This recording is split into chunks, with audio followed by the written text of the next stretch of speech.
At 80 years old, Mrs. Carr was still a pretty lively elderly lady. She lived independently in a small house on the outskirts of a working settlement. She had flowers in her yard and lace curtains on the windows, and everywhere there was beauty and order. Some young people never keep their surroundings as clean and tidy as Mrs. Carr does. In the morning, neighbours often woke up, and Mrs. Carr was already watering the garden beds. At night, they went to sleep and heard how Mrs. Carr was still sweeping the already perfect pathway with a broom. She was a kind and good-natured old lady. All the children in the settlement loved her very much. They sometimes play nearby, and Mrs. Carr would come out to sit on the bench on the street and watch how the kids had fun. Another person would yell at the children for disturbing the peace of the people, but Mrs. Carr just smiled. Then she would call the kids over. She would give them candy or bring out some hot pies from home. The children were happy, and the elderly lady was happy too. That's how everyone was happy. Adults also respected Mrs. Carr for her good nature and her past. After all, she knew practically half of the locals. Mrs. Carr worked all her life as a nanny at a kindergarten. There had never been a more caring and kind nanny than her. The kids would run to the kindergarten just to meet Mrs. Carr. She would hug them, play with them, and wipe their noses if needed. However, Mrs. Carr's fate was not easy. She grew up as an orphan. She did not receive a decent education, so she became a nanny at a kindergarten. She met her husband when she turned 20. Ben carried her in his arms, and they loved each other very much. But then Ben died. He was electrocuted at an electrical plant where they were installing new equipment, and the specialists didn't pay attention to something. Mrs. Carr was 6 months pregnant at that time. Oh, how she cried for Ben, and then her daughter was born. She devoted all her love to her only daughter, Mary. She never got married again, although there were crowds of admirers who came to her. Mrs. Carr rejected all of them, and then all the admirers somehow disappeared. Her daughter grew up, became a teacher, got a job in the capital, and got married there. Mrs. Carr was left alone. A decade passed, then another and another. But the old lady didn't despair. She enjoyed every day and appreciated this life, because she knew from experience how fragile it could be. Her daughter and her family came to visit her every year, and in recent times they always invited her to live with them. "Mum," Mary would persuade the old lady, "why do you sit here? The house is old, and it's lonely here for you. And what kind of medicine is here? God forbid that you have an attack. You won't get an ambulance." "You can't live 2 lives anyway," Mrs. Carr would wave her hand and say, "I won't leave my Ben. Your dad here. Put me next to him." "Oh, Mum, why do you speak about death?" Mary would get angry and say, "Live to be 100 or even more. Your grandson got married, and before you know it, your great-grandson will be born. And you're talking about death. Stop it, please." So Mary, as always, was left with nothing. And then something bad happened. People were struck by a new virus. They got sick and died. It was scary. So Mrs. Carr caught this illness somewhere. They took the old lady to a hospital, which was located in the neighbouring district. And there, Mrs. Carr fully experienced how vulnerable people can be. It was heartbreaking to see how medics fight for the lives of young and old people, and how often they lose. What can they do? The doctors themselves still didn't know how to treat it. Nevertheless, Mrs. Carr managed to recover. But there was little joy in it. It was there in the hospital that she had a stroke, whether it was from the illness or from her age. They treated the elderly woman briefly and sent her back to another hospital, lying down. There she received the required care, but she did not fully recover and spoke with difficulty. So, where could she be sent? Her relatives would have taken her, but they lived far away. The hospital had its rules. If you've been in the hospital for the prescribed period of treatment, please vacate the bed. The treating doctor was also concerned.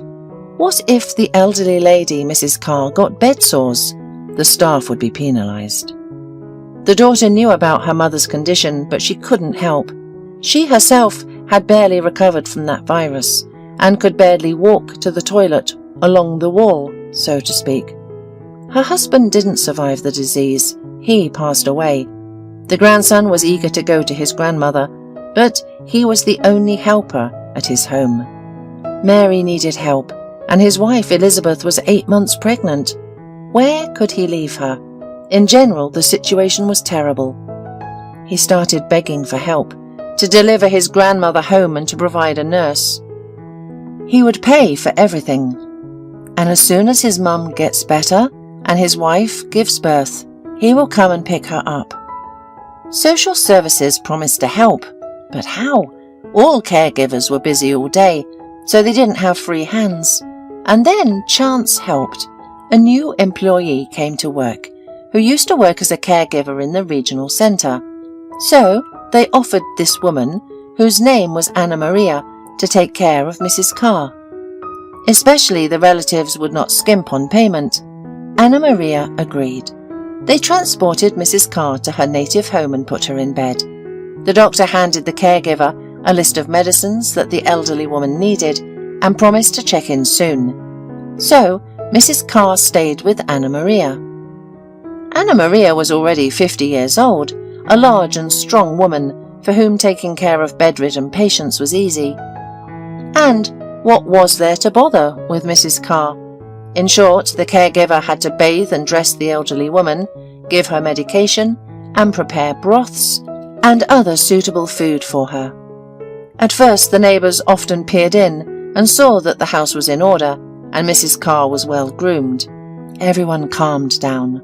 The care for the elderly woman was superb. The neighbours called Seth and reassured him.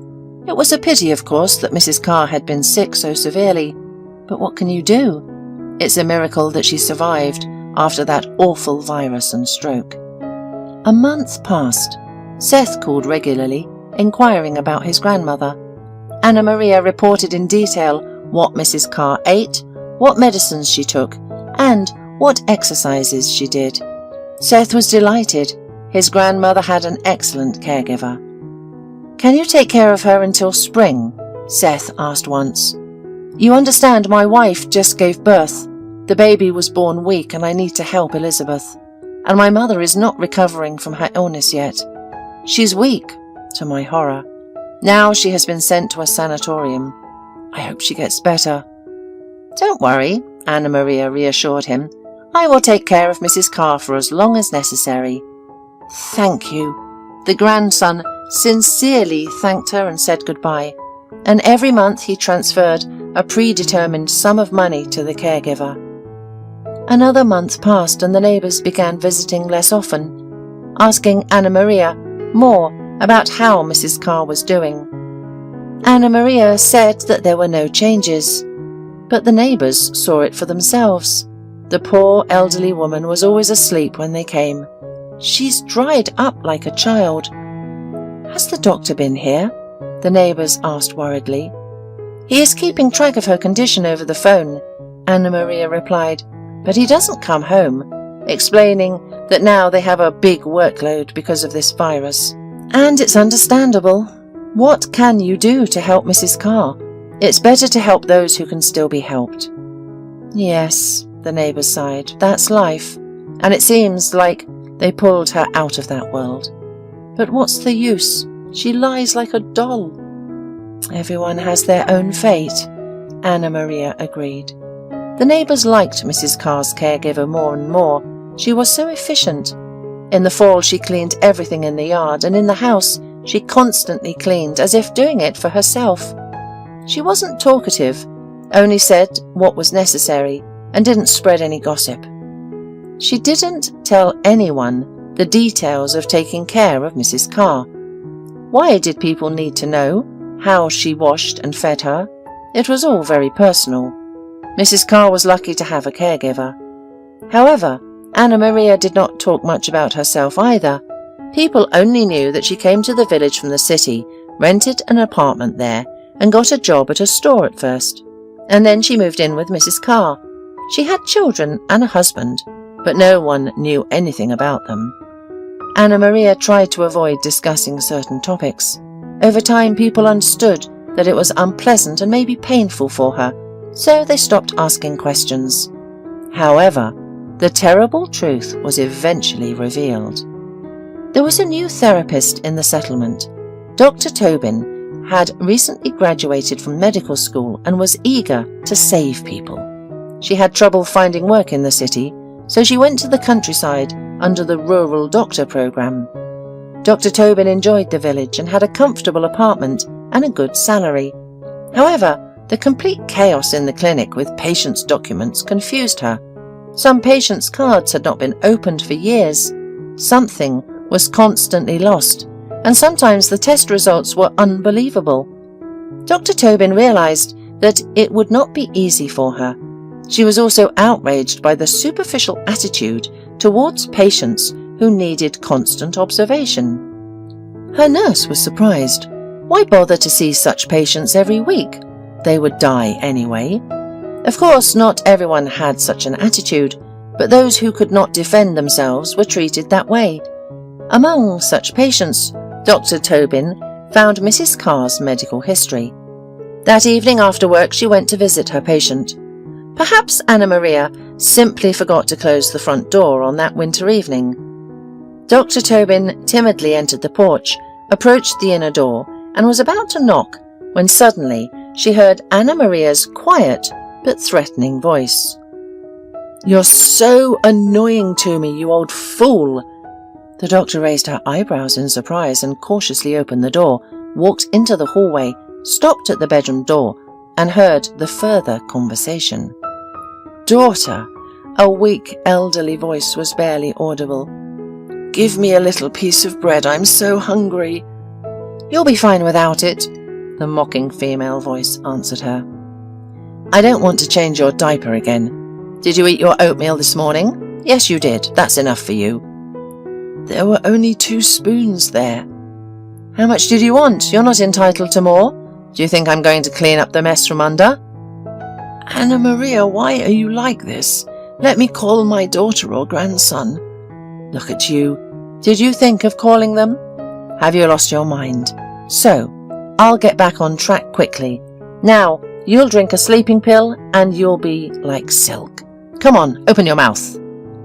"Anna Maria, my dear, don't. I won't call, I won't complain. Just don't take these pills, they make me feel worse." "And it will only get worse if you don't sign the paper. I told you, everything depends on you. You'll give me a house, and you'll have food and a bath every day. If you'd like, I'll even read poems and sing songs for you after that." The woman laughed mockingly, and then there was some commotion. Dr. Tobin could not stay on the sidelines anymore. She stepped decisively into the room and asked sternly, "What's going on here?" At the bedside of the elderly woman stood a plump woman, apparently the caregiver, Anna Maria, about whom Dr. Tobin was told by social services when she was inquiring about Mrs. Carr. At that moment she was trying to give the unfortunate patient some murky liquid to drink, and the elderly woman was clenching her lips with the last of her strength. Hearing a stranger's voice, Anna Maria groaned and then, slowly straightening up, turned to the doctor. "And who are you?" she asked gruffly. "Why did you come in without knocking?" "I'm the local therapist. Your door was open," Dr. Tobin answered calmly. "Please explain what you were doing just now." "We're taking medicine," Anna Maria replied without blinking. "I don't know what your colleagues prescribed, so I give what they prescribed. I dissolve it in water to make it easier for her to swallow." Anna Maria handed over several blister packs with tablets. Dr. Tobin read the names, but there was nothing suspicious there. And then she looked at the elderly woman. She was looking at her without turning away. There was pain, a plea, and horror in her eyes. The unfortunate woman had no strength left to say anything. "I heard a strange conversation," the doctor said, turning her gaze from the elderly woman to the caregiver. "Please explain." "What conversation?" The caregiver widened her eyes. "You imagined it." "Oh, that's enough. Have you seen the patient? She's alive. She's receiving treatment." Make a note that you visited us and that's it. We have no complaints about you. I haven't even begun examining the patient. Dr. Tobin replied firmly and stepped towards the bed. As she made her way, a nurse loomed over her like a mountain. I take good care of Mrs. Carr, she said threateningly. I treat her and measure her blood pressure. Why do you need to watch her? Doctor, go home. You must be tired after a day's work. In that case, I'll call the police, Dr. Tobin replied, fearlessly meeting Anna Maria's gaze. The nurse's face changed. She groaned and then darted out of the room like a bullet. A minute later, Dr. Tobin heard the front door slam. Well, never mind, we'll figure it out, she said primarily to herself, approaching the bed. Let's see how you are. The doctor threw off the covers and froze in horror. A real skeleton lay on the bed, covered in skin. It was clear that the elderly woman was not getting enough food, and the care was, to put it mildly, subpar. Stale bedding, rashes on her skin, and bed sores in some places. Dr. Tobin immediately called an ambulance and the police. It was evident that the elderly woman was in critical condition. So Mrs. Carr was once again admitted to the therapeutic department. But now she was given special care. The doctors, including the chief physician, felt guilty for losing the patient and now tried to make up for it. In addition, a ministerial inspection thundered through the hospital a week after all the events. The chief physician immediately lost his position, and his deputies were also removed from their posts. Now the hospital was in perfect order.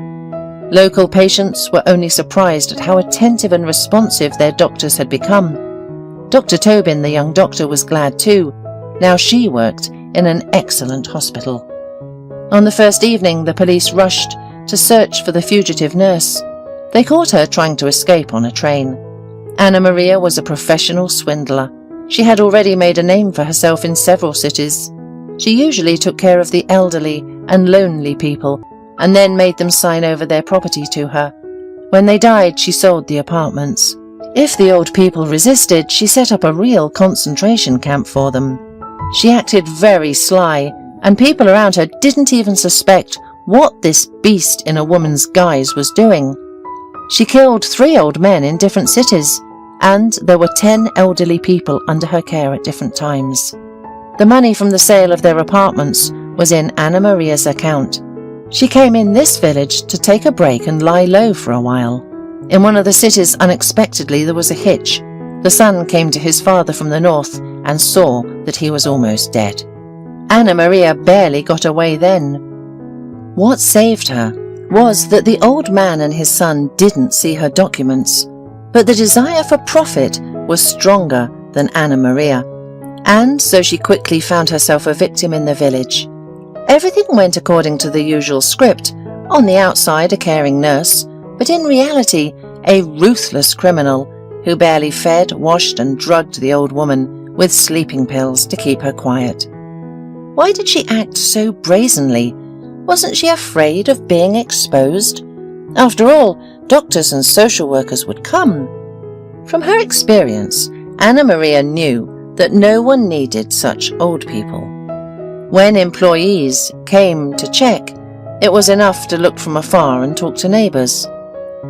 They even warned about their visits in advance, but this time things didn't go according to Anna Maria's plan. She was judged and given several years in prison. What about Mrs. Carr? The elderly woman had been recovering in the hospital for many months, but finally she began to get better. Social services tried to clear their name and find a place for Mrs. Carr in a good nursing home that specialized in stroke patient rehabilitation. She spent almost 3 months there, and by spring she was able to walk out of the nursing home on her own 2 feet. Her daughter and grandson were waiting for her at the entrance. Mary had recovered too. Seth's little boy had grown stronger, and he could leave his wife and child for a while, so the 2 of them came to their mother and grandmother. They were shocked when they found out about the conditions Mrs. Carr lived in. They thought they had entrusted their loved one to a professional, kind-hearted woman, who, by the way, received a generous reward from them. Instead, they almost killed Mrs. Carr at the hands of this monster. "Now, Mum, without discussion, you're coming with us." Mary said it firmly. "We won't leave you alone in these parts for a second anymore." "Yes, Grandma, we need you," Seth agreed. "Your great-grandson will start walking soon. How can he do without you?" "Yes, childcare is needed," Mrs. Carr smiled and said, "But who will take care of me now? I need someone to take care of me too." "And you'll take care of each other," Mary laughed, "and we'll take care of you too." "What about Ben here alone? We should lie together." "Mum," Mary frowned, "when the time comes, we'll put you next to Dad. But for now, live as long as God gives you, and make us happy. It's not easy for me after my husband's death either, but we have you, Seth, Tommy and Elizabeth. They are our family." "Yes, family is the most important thing," Mrs. Carr agreed. Before leaving for the city, they visited the settlement, tidied up everything in the house, locked the door, and gave the keys to the neighbours. They volunteered to take care of the sale. If it works out, great, and if not, well, so be it. The neighbours were ashamed of what had happened to Mrs. Carr too. They didn't take care of her. They relied on a stranger, and now they were trying to help as much as they could. Mrs. Carr left for the city with her daughter and grandson. Sometimes she calls her former neighbours and tells them that she lives on the 10th floor, like in a birdhouse, she jokes sadly. Yes, she misses the village, but where is she now without her great-grandson? He is her most precious child. All the fairy tales, songs and affection of Mrs. Carr, only for him. Since then, the house on the outskirts of the settlement has been abandoned. No more lace tulle in the windows. No more kind old woman sitting on the bench, spoiling the local kids. But the neighbours carefully watch over the estate. They remove the weeds and make sure no one misbehaves in the house. And no one would even think of doing that, because even the most inveterate hooligans in the settlement remember that the kindest elderly woman in the world lived there. How could they do anything bad to her? And maybe one day she will come back, and then the house and the estate will light up from the love and warmth emanating from Mrs. Carr herself.